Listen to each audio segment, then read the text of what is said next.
Starters we meant to go on, eh? What a twant. Oh, that's a nice couple of days. Oh, look at that, Chris. Look at the colour of that. That's how it's supposed to look, mate. No need for them bleeding Yorkie teas.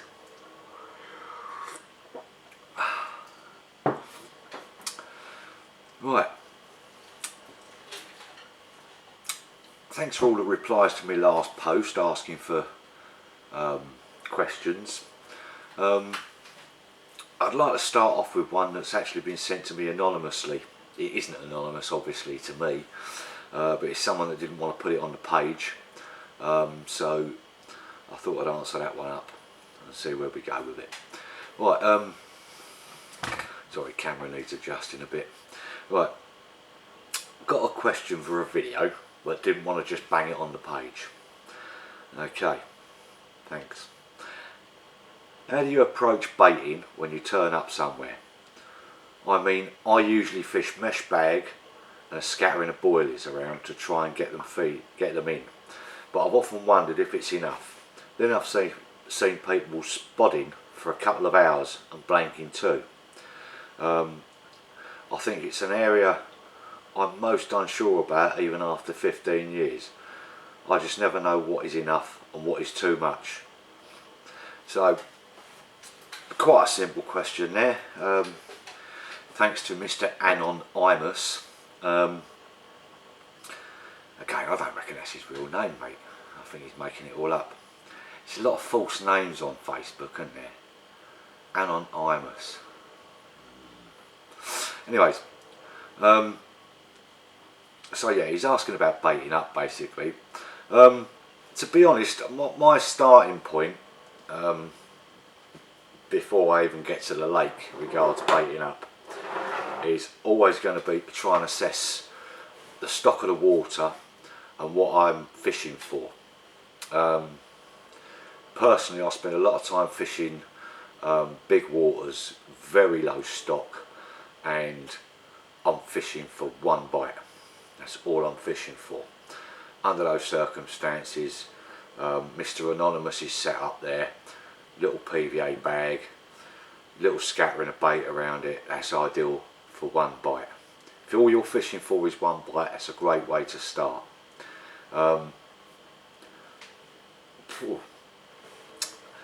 If you're fishing for more than one bite, yeah, the last thing, even if I was expecting lots of bites, the last thing I'd be doing is spodding for a couple of hours regardless.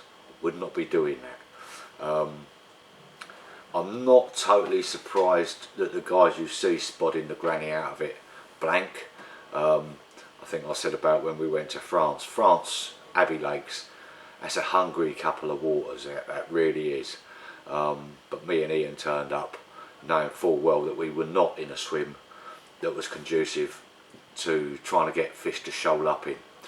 Basically, if you're baiting heavy, you want lots of fish coming in and lots of fish staying there. We were in an intersection swim. We had weed beds and bars at certain distances, and we knew the fish were going to be passing through there one at a time, two at a time maximum. So our options for baiting were quite limited. We could have baited the granny out of it and stopped 20 fish. Only trouble is we'd have missed 19 of them because they were coming through. They might eat 20, 30, 40, 50 baits and off they go again. So you've got to be aware of what you're actually going to be doing, what you can expect to be catching in that swim at that time of year, and what type of swim it is. You've got to understand it pretty much from the outset what type of swim you're in. Obviously, when we turned up at Abbey Lakes in 2010, that's the first time we'd ever seen the bloody place. Our only stipulation to fish in that match was we did not want to be in Fox Lake, we wanted to be in Heron Lake.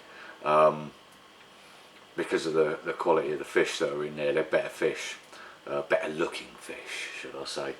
I won't say they're better fish because they're French, it's holiday fish all through, so it's a case of we just wanted, well, if we're going to waste our time on a French lake, we're going to catch some decent looking fish at least.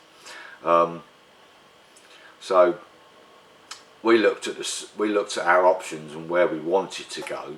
There were fish showing in our area before the actual draw of the lake, and but we knew we wanted number 10, which was in the end it was the swim that won. Swim 10 was in a bay, yeah, and the fish were pretty much holed up in there. Our swim was sort of in the middle of the lake, and as I say, it had bars and gullies and weed beds all going across us. So we knew it was going to be an interception swim. There wasn't any real holding areas there for them. If a carp's sort of coming into an area and it's going to be a safe area, i.e. a bay, well, not a safe area because it's still going to be fished for, but they feel more secure in a bay than they will in open water, simply because they're open to predation in open water, whereas in a bay they've got places to hide. So if you're starting to fish a bay, for instance, yeah, bait a bit more than you would do if you were fishing in an open swim to start with. Yeah, I'm not saying continue with that throughout the whole session, and unless you're doing a campaign in open water, continue to go little and often, rather than spotting the bejesus out of it. Don't forget, when we fished in France, yeah, we were fishing specifically for 30s, 40s, 50s, 60s and 70s. Biggest one in there was 79.12. So we could expect some big fish to be coming through. So, and a big fish can pile back a big chunk of weight, of bait wise. So you've got to understand roughly what the fish are going to be able to get through, what sort of swim you're fishing, and what you can expect to come through and stop and eat. That's your starting point. When we went to Abbey, even though we knew we were fishing for potentially near 80-pound fish, we started fishing with 50 baits around each rig. That's all we fished with. It wasn't until the last 2 nights or so that Ian decided, oh, we had loads of bait left. Ian just decided to give it a go and whack a load of bait out there and see what happened. Don't think it really increased our catch rate, but it sort of answered a few questions. I think there were more fish out there than we had actually accounted for. But by what he'd done, I think we sat down and discussed it. We just, like last 2 nights, I think we put in 5 kilos per night as opposed to 50 baits. Quite a big difference, really. I think if we'd have gone in with 1 kilo of bait, I think Ian's catch would have gone up through that last couple of nights. I was sticking with the 50 baits. I wasn't bad. I was just ticking away. I was happy with what I'd had. So yeah, to start off with, assess your swim. Yeah, that's your first point of how much you're going to put in. How many fish are going to be coming into your swim? Are they going to be looking to stay there? Are you in a bay? Are you in a safe area? Are you near snags? Things like that, yeah? So there's your starting points. Once you've assessed how many fish are likely to come in there, and you've assessed how long or are they going to be staying in that general area, then you start assessing whether you're fishing a pass-through swim, so 50 baits and a little PVA bag, or are you going to be fishing to hold the fish there because you're in a bay. Yeah, if that's the case, get out 200 baits. Yeah, still don't be spotting the bejesus out of it. 200 baits is what, that's about a pound of bait, so half a kilo of bait, something like that, if that. Yeah, get that out there. Yeah, sit on that for a little while with a couple of rods. Yeah, if you start getting action, you can sort of increase it a little bit slowly by slowly. But that's really your starting point.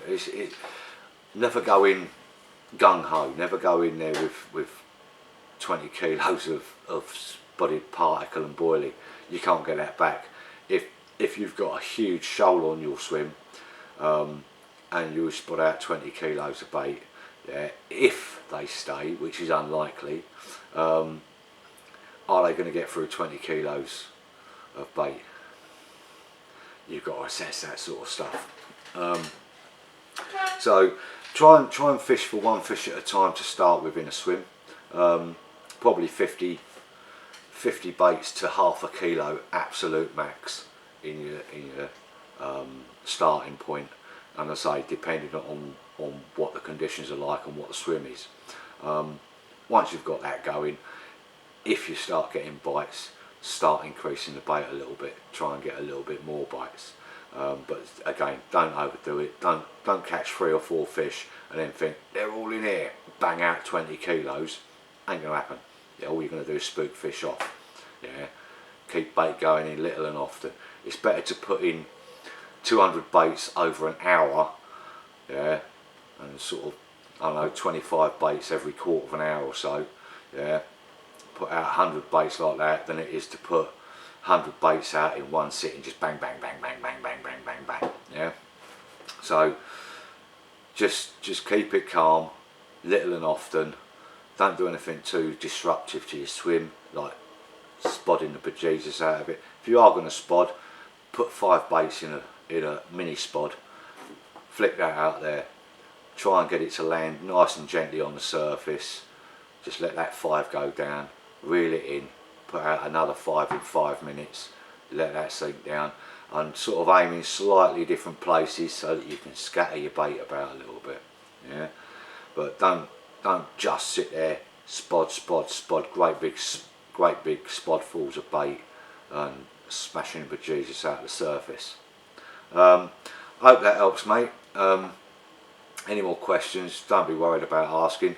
If anyone else has got any questions and they don't really want it on the main page, just PM me, mate. I'm open to options. I'm not going to say your name, so yeah, I can keep your mouth shut every so often. It's a rarity, but I can do it. Honest. Thanks. Okay, here's a nice little controversial one. Michael Turney, thanks very much for asking the question. It was probably put down as a bit of a piss take, to be honest. But yeah, nothing's a piss take with me, mate. I'm all serious. I'm focused. Right. Michael asks, hammering in pegs or pushing them in? Right, this is an interesting one, this one, Michael, and I've got my reasons to make it an interesting one, otherwise I wouldn't have bothered answering it. Everyone knows hammering in pegs is wrong, or is it? I don't reckon it really makes a great deal of difference. To be honest, I've caught fish under my rod tips while I'm hammering in pegs. So where'd you go from there? I'm going to tell you a little story. Now, don't anyone take offence at this, but sometimes things get on top of you. That's all I'm saying to start with, yeah. Please forgive me, yeah. But it's another true story from the files of Crackoff. Many years ago, I was fishing this little corner of a lake, nice big 120 acre lake, and the wind was banging into my little corner. What I was doing, I was walking my bait around the edge of the lake, yeah, just getting into the margins, walking them around 90 degrees until I was on the opposite corner, if you like, so it was a bit of bank that was going away from me. And I'd found a little clear spot just along there in about 3 foot of water, and I sprinkled some bait around, chop ups and that, and I Oh, that's a lovely spot, that was. Really nice spot. So, lower my rig in there, bish bosh bash, lovely. Other 2 rods, I can't actually no, it's only a 2 rod water. Can't be breaking any rules, ladies and gentlemen. Behave yourselves. Right, other rod, I just flicked left along the margin. So I'm happily fishing away. Yeah, about 10 minutes after I baited up and watching the water in it, I noticed this sneaky bastard swan coming along the margins. Yeah, he wasn't stopping, he wasn't dipping and diving, he was just coming straight along the margins, right up until he got right above my bait. Upended, and there you get that little fucking big white marker float over your spot. You sit there and think, oh, you little bastard, you found him already, didn't you? So I'm sitting there thinking, oh shit, got a little bit of sandy gravel, and I walked around the edge, threw it at it. Yeah. Oh, the old swan spooked, and off it went off up the lake. I thought, oh, that was the right result. Went back to my swim, had another cup of tea. Now this little walk around the side of the lake there was only probably, I don't know, 30 yards. I wasn't fishing that far away from my tent, like, and my rods wasn't, my lead wasn't that far away from my tent. So it was an easy little flick anyways. But I wanted to try and keep the bait sort of undisturbed there. So I've sort of settled down again, made myself a cup of tea, stirring the old tea bag, and I've looked up, and there he is again, right above me fucking spot. I thought, oh but Jesus, it's going to be one of these sessions. So I cut a few little stones sort of thing, threw them at him. Yeah. Managed to clip one, not only tiny little stones, tiny little things. Yeah. Managed to get one just to bounce off his bum. Yeah. Up he come, off up the lake again. I thought, ah, that's good, that's good. Finished making my tea, roll a fag, drink my tea, looking out at the lake, everything fine and dandy. Look back at my spot a couple of minutes later, and there he is. I thought, oh fucking hell, what am I supposed to do about this fucking idiot? So, more little stones, managed to hit him eventually with a tiny little thing, and off he spooked again. Hour later, look up, get him with another little stone, off he goes. Hour later, thought, oh, this is getting on my tits. Anyway, so I didn't put any more bait in the swim all day. Yeah. Sure enough, he got the idea. After I spooked him a few times, bait must have run out. I had to recast my rig a couple of times, blah blah blah. And I thought, I'm just not going to put any bait out there until night time. So, sure enough, about 10 o'clock at night, I've wandered around the margins with my little lead torch on, lowered my rig into the spot, about 20 baits crumbled up around it again, walked it back, lovely, all fishing for the night. Woke up in the morning, first thing in the morning, sun's just rising. Oh yeah, there he is, bum in the air. I thought, oh, what are you going to do about this? So I've sat there, more little bits of stone, throwing them at him like this. Yeah, finally managed to flick one off his bum. Off he goes up the lake.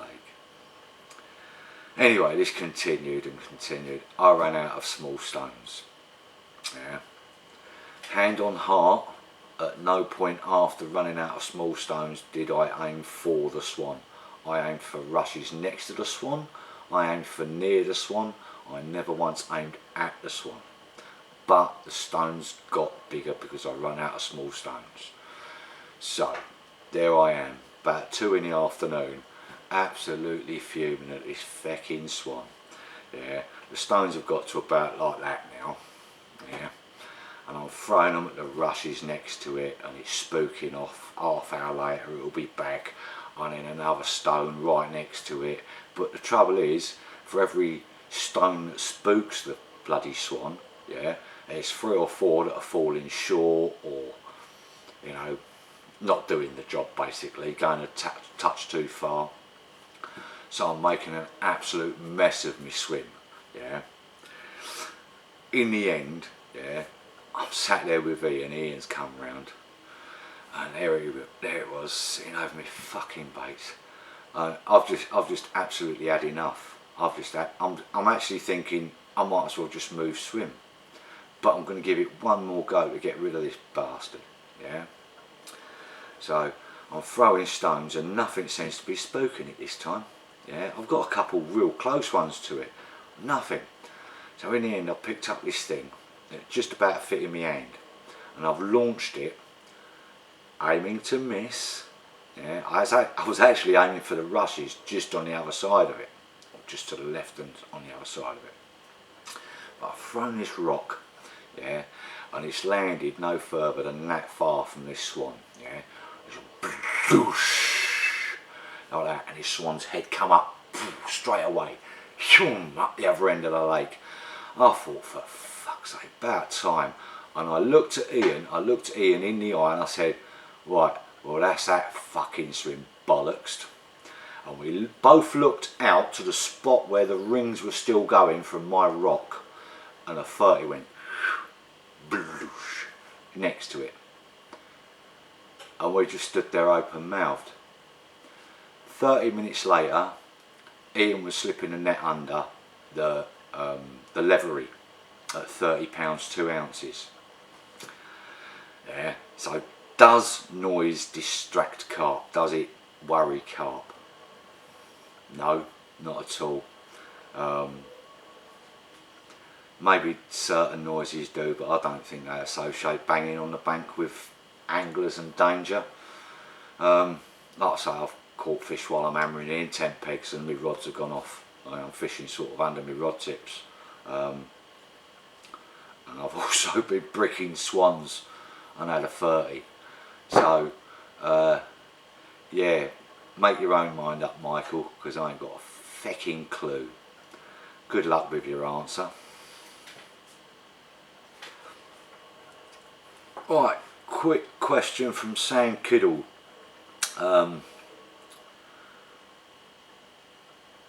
Do you think the loop on a multi-rig could potentially break when pulled tight on the joint of the hook eye?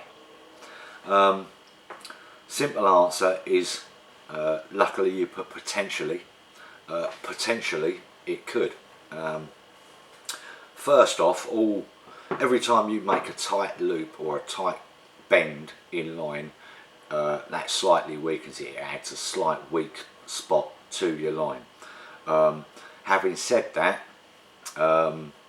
with the hook links that modern carp anglers use, mostly being sort of 20-pound-ish breaking strain and up, plus the fact that usually a multi-rig's done with a coated braid anyways, I don't think there's that much risk of it actually happening. It would take an awful lot of force, I think, from the carp to be able to get your line in the right position and the enough force exerted to break through it. So no, I don't think it's going to happen, but there is potential for it. I would certainly, every time you change your hook on a multi, I would definitely check it to make sure it hasn't been weakened at all. But yeah, I wouldn't really particularly worry about it. So yeah, I hope that helps.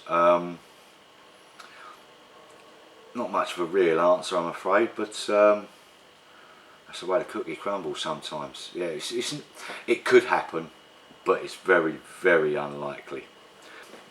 Quick one from Jacqueline. Do kickers actually make a difference to the hooking potential? In certain situations, yes. In other situations, no. As with a lot of things in carp fishing, they have their place and they're designed to do a certain thing. The trouble is that, for instance, a kicker, normally used to create a slight bend, So your curve comes down, and the last little bit off the hook is your kicker. Now,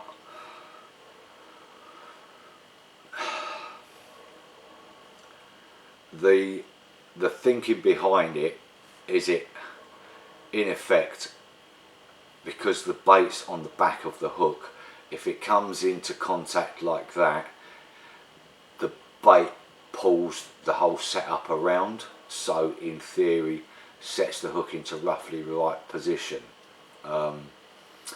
So that's where the theory comes. It aids hooking in that respect. The only problem comes if you've got, I don't use them, and it's because I'm fishing for confidently feeding carp that do not know they're being fished for. To me, that's how I try to fish all the time. I try not to let the fish, unless we're talking like in the previous question where I'm hammering in tent pegs, I don't want them to know I'm there. Or lobbing bricks in the lake, always a good method. But I try to fish in a way that doesn't allow the fish the knowledge of me being there. Basically, once I'm set up, I'm dead quiet. I fish with light leads. I hardly ever I don't have a radio with me. I don't do anything. I just sit there and I study the water, to the point where I might read a bit of Facebook, but I try not to laugh if I even see anything funny, because that's how I try to fish a very, very quiet way. So given that, a feeding fish that's confident that it's in a safe area and it's feeding safely, tends to take the bait a lot further back in the mouth, back to its teeth. Now, with a carp doing that, the kicking effect of a kicker, okay, it flips it over to start with, but it's pulling it that way all the time. So once it gets past that lip, it's actually it detracts from the rig, if you like. Whereas a rig without a kicker has a chance for the hook to lay down, if you like, at the eye end. With a kicker, it's being held upright, so it's more awkward to catch hold.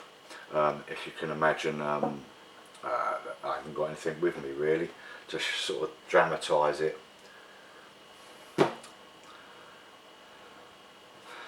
Let's see if I can. There we go. Don't know why this is on the table. It is. Right, now imagine.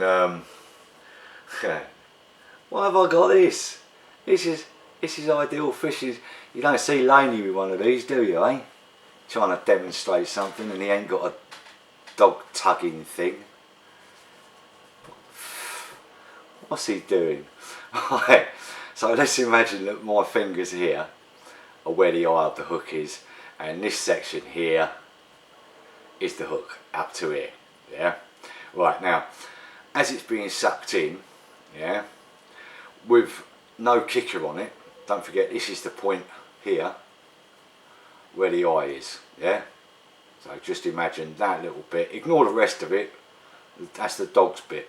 Okay, but ignore the rest of it. Okay, so you're sucking in like this. The fish is sucking in. That's coming along the bottom of the mouth. Yeah, and it stops sucking.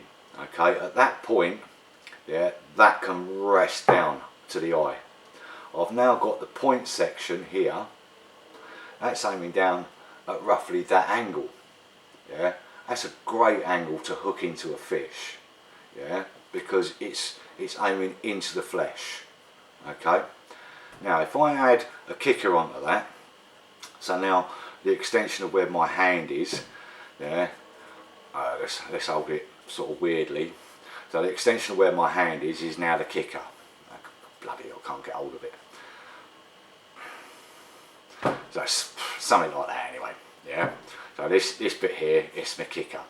Okay, so now the fish is sucking in, it gets to the point where it stops sucking and it lets go. All of a sudden that point up the other end isn't aiming down as far, yeah, it's almost aiming horizontally, because the kicker's following the line of this and then coming down. Yeah, if that point here is down here, the end of the kicker is somewhere down here, and your point, sorry, is here aiming that way, yeah, that's aiming level across the bottom of the fish's mouth, yeah, much less likely to catch hold. So yes, it can help. Finicky feeding fish, use a kicker by all means, it's a bloody useful tool. If they're feeding a bit more confidently though, get rid of the kicker, it's of no use to anyone. Alright guys, right, that's the next one done. I hope that was helpful to you, mate. Alright, I'll try and cover this one quickly. Quick one from Paul Williams.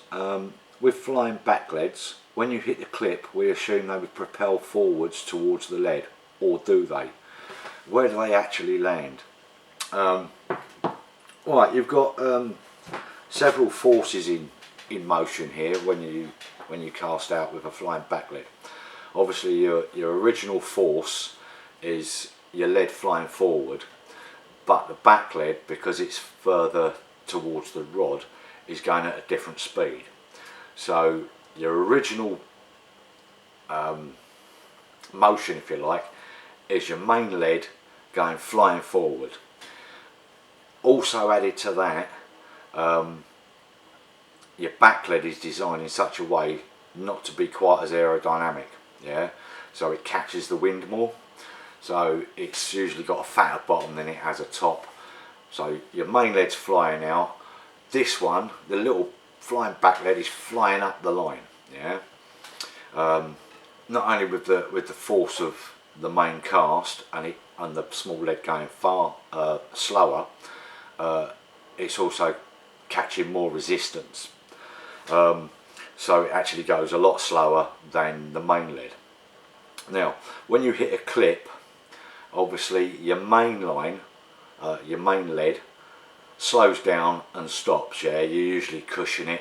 Yeah, so that slows down and stops, and then plop in the water. Whereas your back lead is still trying to travel forward. The thing is, at that point, you've still got the resistance of the wind created by the force of it moving forward, and you've got the friction on the line to slow it down. So once the line stops moving, which is if you like, a big thing that keeps it moving forward through the air, without it, a flying lead wouldn't go half as far as it does. So whilst the line stops, yeah, and you would imagine the smaller lead to go whizzing on down the line, there's still friction there which slows it down, which means it doesn't fly as it would do in a natural arc. So that's the first thing you've got to think of, it's slowing down with the line that's also stopped. It's also still got the wind resistance, which is going to slow it down a little bit more.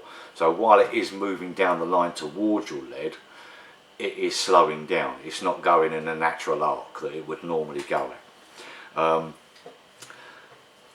Now, at that point, your main lead's hit the water, and your little lead is travelling along roughly the same speed, let's say, because it can only get to a certain point where you're sort of feathering the rod down, you're easing the rod down to cushion it, and at that point it starts going at the same speed as your line. Now you'll keep going like that until your lead hits the bottom, so you're still giving it a little bit of line, but your little lead will have stopped by then, yeah. If it hasn't, it's just about to hit the water and it's going to stop then, because of the extra force of the water it's got to push out of the way. So while it does move forward, it does slow dramatically in the last second or so of the cast. So yes, it moves forward and continues on towards the main lead, but at the same time not at a terrific rate. So you'll still have great separation between a flying back lead and your main lead. Hope that helps. Okay, I've got another one on leads here, on back leads. I'll see if I can just squeeze that in. I'm just going to try and find it. back leads, when and when not to use them. I'm glad you're on here for my personal views on the matter. When to use them. When you're fishing a canal and you've got boats going over the top, use them. When you're fishing a river and you need to pin your line to the bottom to save it going in a great big arc, use them. That's it. Wouldn't use them other than that. I think they deaden the bite indication too much. I'd rather just use a slack line. So yeah, really quick answer there for you, Ken. Hope that helps. Don't use them.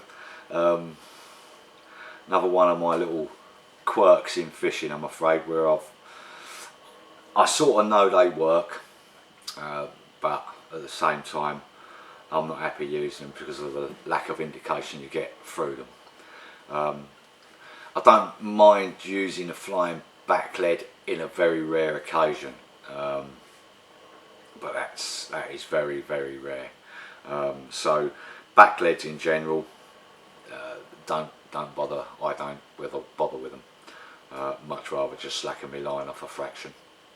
Okay guys, thanks for that. I shall knock this one together and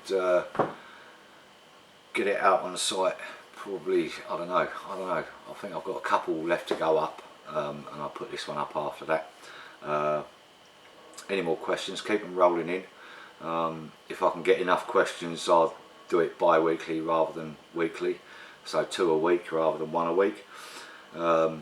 If it picks right up, I'll start doing them nightly just to annoy people. I love annoying people, it's great fun.